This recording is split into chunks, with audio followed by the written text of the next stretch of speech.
Stillwater's Morning Scramble. Glad to have you here. And the mayor's on. Will Joyce, good morning to you, sir. Good morning, Steve. How are you? Doing great. Michelle's also, I said you might as well hang around for the segment. And I'm Sure. going to start off with a question that she asked me in the early stages of the show about the census, Oh, yes. about Yes, college yes. students. And she's gone to a parents. It's an Oklahoma State University parents Facebook group. And there's been a Really? lot of discussion about how they should do this, how they should handle the census. And I went on there and I said, your kid should go on there and they should answer it as though they were living at school, if they would normally be living at school. And then there were a couple of parents who said, well, they're living at home now, so I just did it that way. I counted them at home. And then there were a few others who said, well, I talked to someone at the university and they told me that if my kid lives in a residence hall that they would report them and that we don't have to do That is true. anything. That is true. That is true. They can Residence report hall, you yeah. there? Yeah. So yeah, before the COVID-19 thing came up, we had the issue of either on-campus or off-campus students. Okay. On-campus students in dorms and in Greek life, the university had the option of reporting using sort of basically just transferring their on-campus student list to the Census Bureau, right? There's some kind of e-report that the census would let them do, Okay. or to have each of those students actually respond. The issue previous to the outbreak was the Census Bureau information that they wanted from the university included the demographics that the census collects, and the university can't disclose that much data about its students without FERPA waivers. And instead of so they either had to go around and get everybody to sign a waiver Right. under FERPA, the Federal Education Privacy Laws, or they had to go around and get them to sign, their census form. So, they figured, well, we'll just get everybody to fill out their census form. But makes after sense. the outbreak, the Census Bureau said basically, well, listen, just give us what you've got. You don't have to, we're not going to collect all that extra census data on those on-campus students, but we'll just take, your population numbers and, they could release like name and like date of birth or year of birth or something like that, and some other limited information about the students. So they're doing that. Wow. So on-campus students are going to be reported. So if you're in a dorm or in a Greek house, they will be reported electronically directly to the census. Well, I need to say this. I was so wrong on that. I thought I thought that'd be like voting by proxy almost, because I said there's no way that can be. Well- so that's good to Yeah. hear. Well, see, and I was hung up on the demographic information that they're not going to be Yeah. able to collect this way. So I kept thinking, surely that can't be right. Yeah, I That's thought it great, couldn't though. either. So So yeah. is that going to save us a little bit? I mean, is that going to help? It will certainly help, yeah. I mean, I don't know, historically what the on-campus reporting rates would have been, but, the way that would have happened, each floor of the dorms, they would have had the forms passed out by their RA or whatever it is they call those folks now. And they would have had to fill it out and turn it back in. And they had sort of incentives planned and that sort of stuff, like the floor with the highest response, got a party or something, something along those lines. Right. But there was still a concern that you were going to see a lot of, folks, kids in the dorms or kids in Greek houses not fill those out. So that was actually going to be a really big push after spring break. Right before spring break, President Hargis and I recorded a PSA that was going to go out, after spring break as a kind of a big push to get students to respond, and everything sort of changed. Basically, the day we recorded it was, I think, the day they made the decision that they were going to close for 2 weeks after spring break. So it was, it was all fast moving. Yeah. You did it like a Who's on First skit, didn't you? Who's on First? Not you if you don't fill out your census. There you go. Steve, it's a tragedy that this didn't get released because it was a true act of comedy. Sure. Well, with you two, I can see that. So okay, we've got a big Zoom meeting tonight. It's called, the way it was put in Michelle's article in the paper, you're basically a virtual meeting, I think is what you were calling it. I'm calling it a virtual meeting environment, yeah. What's going on we've tonight? been doing that for the last few weeks. So this will just be a study session on the budget, and so this was an opportunity for staff to come and kind of let us know where they are in terms of trying to figure out what to do with the budget this year. Because we were right in the middle of budget adoption season, so we would normally have we already have a budget, that staff has prepared based on before all this kind of came down, and so we're going to talk a little bit about where they are in that process, kind of let us know, what the plan is moving forward. There's not the unfortunate thing about the way this timed out is that, we don't get our sales tax numbers for 2 months after they come in, right? So March's sales tax collections we won't really know about until the first week of May. Yeah. So we don't get data in real time, and it's difficult to make, so trying to figure out what is March and April and May going to look like in our new budget years, is really difficult right now. So we're trying to make projections, but they're not really going to be able to piece together, good current data to put into the next year's budget. So we're going to talk about how to account for that, how to deal with, the uncertainty of what the budget's going to look like next year, which will really, it's going to be bad, but we don't know how bad at this point. So we've got to talk through all that. So, Will, for years there's been talk about the reserve fund and the need for that, and why do we have it? How big do we let it get? How much do you need to keep? It's raining right now, right? This is that rainy day? It is, yeah. I mean, this is why we, build reserves, right? I mean, this is one of those sort of worst case scenarios that you want to, be able to say we have this money, that we can use if we really need to. But then there's always you want to make sure you're using those funds responsibly as well, right? So we have reserve funds that will allow us to, we're not worried about having to cut any kind of essential service, or not, the fact that we would not be able to provide some service going forward. I mean, we do have reserve funding to be able to continue to operate everything.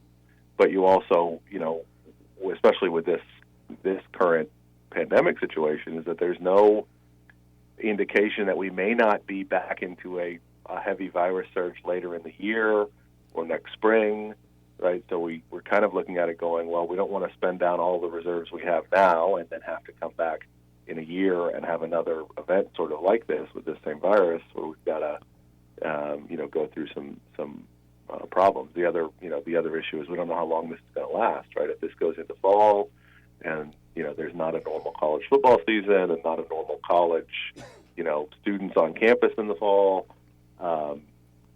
then, we don't have, we don't have infinite reserves. We're not going to be able to do this for an entire budget year.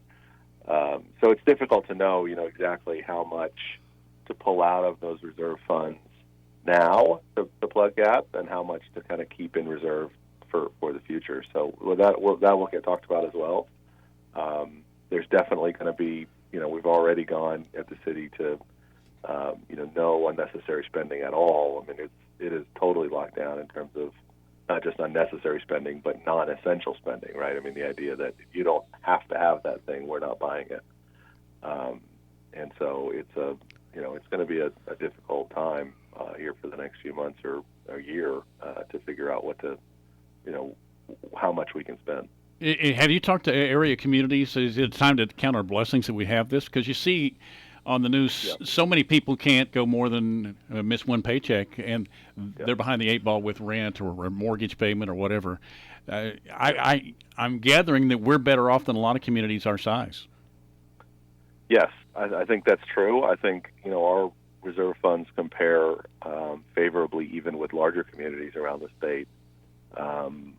I think our financial staff and our sort of city leadership over the past 10, 12 years have done a good job of making good decisions about keeping some money in the bank to make sure we're not in a bad position, right? I mean, we've talked before, just last year we pulled a lot of money out of those reserve funds to spend on streets. Right. right? We went through and did a whole analysis of how much do we have, and do we really want to save, that much if we have current needs. But even in that time of pulling money out and saying we have more pressing current needs than keeping it in the bank, we still were very careful about not putting ourselves in a position of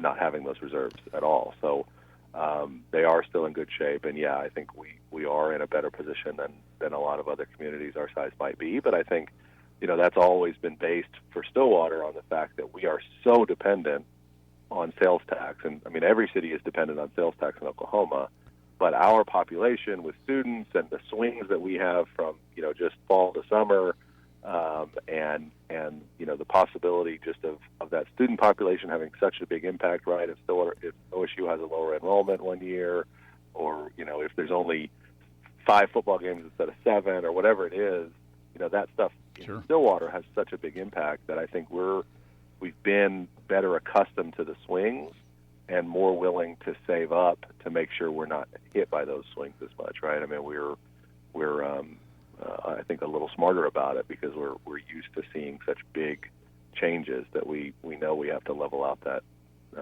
flow. So it's a good thing for sure. I mean, I think that applies, Michelle, to the medical center as well. I know you cover the right. Board meetings there, and that's been an issue sometimes. People talk about why does the hospital have so much money in reserve? Well, I mean, given what you see around the state and the country on hospital furloughs, and I was talking to a friend of mine who is the CFO of a hospital in Texas that only has 15 or 16 of days of cash on hand, whereas Stillwater Medical has over 120. Right, that's huge. Which is this is exactly why they have that, right? Because this kind of a medical event cuts extremely deep into their revenue streams with, non-essential services being cut, non-essential surgeries, all that kind of stuff. That's where the money comes from as a hospital. And so they had to be ready for this, and they were, and they're in, again, also comparatively good shape, although this is going to be, a very difficult time for everybody. Well, it's so counterintuitive as well, because it's really a strange situation where you have, continuous talk about the hospitals gearing up for this potential surge in patients, and talking about bringing people back out of retirement, letting nursing students graduate early, whatever you have to do to get your numbers up. And then at the same time, you're hearing about hospitals that are putting people on furlough and sending people home because there's nothing to do. And it really makes you realize that those routine procedures, kind of the bread and butter, I guess, that keeps everything going on a daily basis, that has really slowed down, even as you're preparing for this potential pandemic, or for the potential wave of patients as a result of the pandemic. It's a really weird situation, and it's something that people, I don't think, were really expecting, or really know how to process even completely. Yeah, and I hear that a lot of people go, well, this can't be that big of a deal if they're furloughing nurses at with some hospital or wherever. I mean, we're not doing that here, but that you see that happening. And I think a lot of that is just misunderstanding sort of the medical community. I mean, we talk about doctors and nurses as if they're all sort of the same, right? If you're a doctor and you do everything, or if you're a nurse and you can do everything, right? But there are specialists. We have doctors and nurses here who do orthopedic surgery, right? Who are not at all normally up to speed on dealing with respiratory illnesses, right? And so they've had to go through and do training on how to, if we need you to help run a ventilator, this is not something that they would normally have done, right? I mean, that's not at all, it's like me as a lawyer when people say, hey, can you help me with my friend got a DUI or something, and I'm like, well, listen, I'm a lawyer, but I'm not a criminal lawyer, or I'm not a family lawyer, so I don't really know much about how your divorce is going to work. I mean, that's just not the kind of law I practice, right? So, and I think we see that a lot in the hospitals, is that there are doctors and nurses, but these are not necessarily the types of folks who handle the kind of disease that COVID-19 is, and so you've got to kind of try to be flexible. But if you don't have people coming in to get elective surgeries done, you've got a lot of folks who who are employed in that area that don't have anything to do right now. Michelle says just like tipping when you order out, she's going to have 3 or 4 surgeries when we're done just to help. Oh, sure. I might get 2 colonoscopies. I mean, I don't think that's elective. I don't think that's.